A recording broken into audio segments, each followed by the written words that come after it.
Okay mga ka-tracker, meron tayo ditong bagong dating magandang unit to. Ipakita ko sa inyo para magkaroon kayo ng idea and reference at baka magustuhan nyo itong unit na to. So ito po ay small unit lang. Isuzu Elf NKR, yung makitid, 4-wheelers po siya na 10 feet ang haba ng kanyang body sa likod. Silipin po natin. So maraming nagtataka sa mga videos natin, sa mga thumbnail natin sa ating mga video doon sa YouTube channel. So merong 50k na nakalagay. So yun po ay ano lamang, para ma-attract yung mga viewers natin kasi bumababa na yung views natin. So yung 50k na yon, sasabihin ko sa inyo kung saan yon. Pero makakabili ka nga ba ng truck sa halagang 50k? Pag-isipan nyo para magkaroon po kayo ng ayan, sa panahon ngayon pamahal ng pamahal yung mga bilihin. So may 50k pa ba na truck? So sagutin natin yan mamaya, pero focus muna tayo dito sa bagong dating, baka matipuhan nyo. So ito po ay Japan Surplus CBU unit na dumating dito sa Pilipinas. Ito po ay bumaba sa Subic, tapos doon po namin kinonvert yung Manabela, tapos binaba namin dito sa Cavite. So dito po kami matatagpuan sa Barangay Mambugdos, Bacoor, Cavite. Sa mga nagtatanong po kung saan yung location namin, dito lang yan, Bacoor. So kindly contact us on our FB page para mabigyan kayo ng details sa mga inquiries. Alright, so ayan po yung itsura niya. Urig pintura, maganda pa yung pintura. Ayan, cargo po ito, hindi siya drop side. Ayan, ipakita ko sa inyo, ikutan natin. May plaka na to, nakarehistro. Binababa po namin sa Bacoor, may plaka na, nakarehistro na po siya. Bawal na po kasi yung ibabiyahe na walang rehistro. So ayan, maigpit po yung ating land transportation. Ayan, so NKR, complete standard electrical lights and accessories. Medyo may basag lang dito sa kanyang windshield, pero pwede nating palitan yan. And then mga ilaw kompleto po. Ayan, may rain gutter pa. Ayan, complete standard electrical lights and accessories to. Naka power window, brand new dashboard na po siya. Hindi po ito converted na katay. 5-speed manual transmission. Maganda yung upuan, ipaposter na lang natin. Ayan, meron bang sun visor, rear view mirror, mga hawakan. Ayan, kompletong kompleto. So ayan, sariwa yung unit. Ayan, sariwa, kahit pinto, walang alog. Tapos yung mga gulong niya, ito po ay naka lock type rim, 6 studs siya na 19, 750 R15 po yung rim, saka yung gulong makakapal po, oh. Makapal po yan, pati yung likod, 4-wheelers lang po siya. Tapos yung suspension nito naka, ayan, torsion type suspension. Disc brake po yung harap, drum brake yung likod, nakalip spring naman po yung likod niya. Ito po, kung gusto nyo ng pang flexi body, pwede po nating palitan yung body na gawin nating FB type. Pero ito, maganda to sa kargahan, sa mga gulay. Hindi po siya drop side, pwede natin itong lagyan ng canopy, pwede natin lagyan ng lona lang para may kargahan. Maganda po yung pagkaano nito, pagka body. Ayan, special body po siya, hindi po siya tulad ng mga ganito na drop side lang. Ayan, so maganda po yung ilalim, yung flooring. Ayan, bakal po siya, lahat bakal. Pati yung nito, wala siyang chassis, kaya mababa lang tingnan. Sariwa po yung kanyang chassis, walang kalawang. Yung spare tire, makapal po. Ayan, ipakita ko sa inyo yung chassis, oh. Walang kakalakalawang, maganda yung pang ilalim.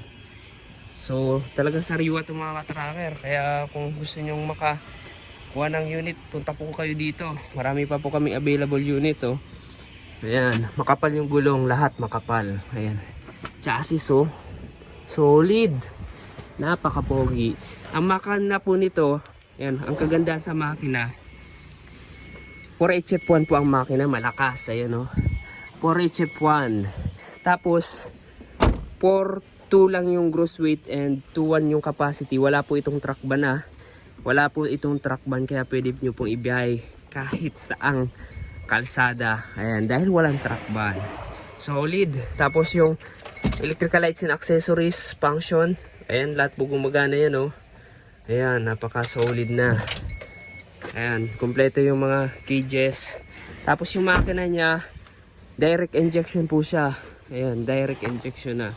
Sa mga naghahanap po ng ganitong unit, punta lamang po kayo dito. Ipakita ko po sa inyo ito. Baka magustuhan nyo at magkaigi po tayo at mabili nyo. So, 50k sana abot. So, yung 50k mga katracker na sinasabi natin sa thumbnail natin, sa mga nakapost na video natin. For attraction lang po yun ng ating viewers para may mapaklik sila. Pero sinasabi po natin sa video yung tunay na presyo ng truck. So ganitong truck mga ka-tracker sa halagang 700k pataas po, depende po sa presyo ni boss. Kasi minsan bumababa, tumataas yung presyoan, depende sa buwan, sa taon. Ayan. Pero hindi po siya bumababa pataas ng taas kasi yung ano po natin, yung inflation po natin, inflation growth rate tumataas. So ganyan mga ka-tracker, solid na yan. Pwede natin iparikon yan, palitan nyo ng pintura, papalitan natin ng pintura, pwede po yan dito, i-recon natin. So 3 weeks to 1 month. Pero pag ganitong unit, 3 weeks lang to tapos na gawin.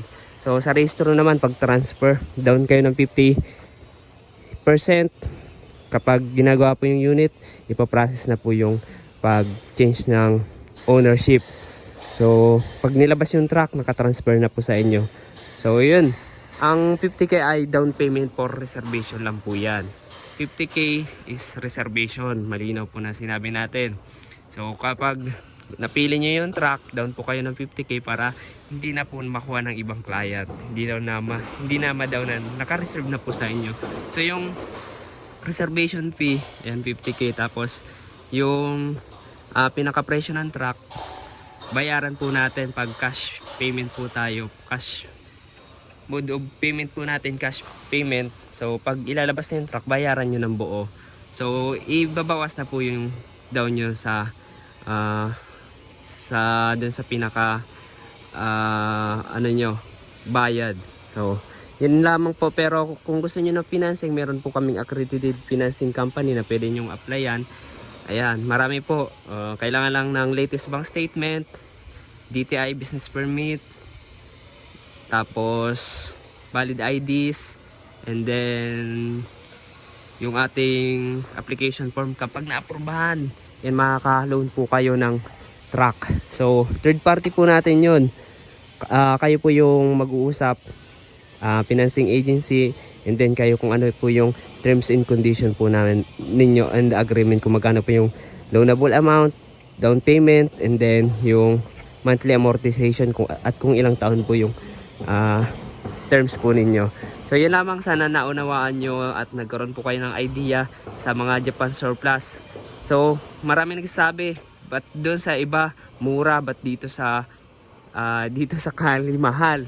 So depende po kasi yan sa unit na binebenta.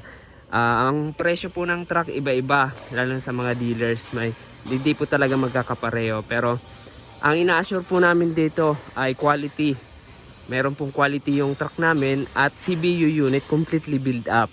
And then pagdating po sa after sales, meron po kaming after sales na kapag nagka-problema yung truck, pwede nyo pong ibalik para iayusin po namin, or kaya pwede naming servicean kahit saan pa yan, kahit buong Pilipinas, sa malayo pa yan, basta nasa Pilipinas, kaya po namin puntahan yan. So nagpapa-rescue po kami sa aming after sales department. Nagpapadala po kami ng mekaniko kung magka-trouble yung makina, para hindi naman satisfied pa rin yung customer kahit nagka-problema.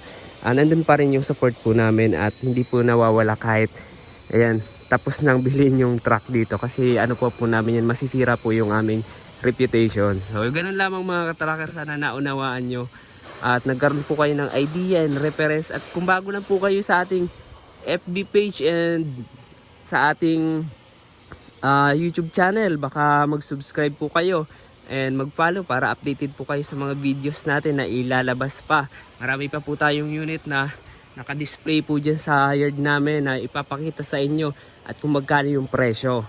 Alright, So, paki-like, share at mag-subscribe. Maraming salamat. Shoutout sa mga taga Visayas, marami tayong viewers diyan. Sa Mindanao, sa North Luzon. Ayan, madami tayo. Sa OFW na gusto magka-truck. Ayan. So, napapanood nila yung videos natin. Maraming salamat po sa suporta. Nasa 41,000 subscribers na po tayo sa ating YouTube. And then, 78,000k followers na po tayo. 78k followers na po tayo sa Facebook. At nagpapasalamat po tayo ng lubos dyan. Maraming salamat. God bless. Bye-bye.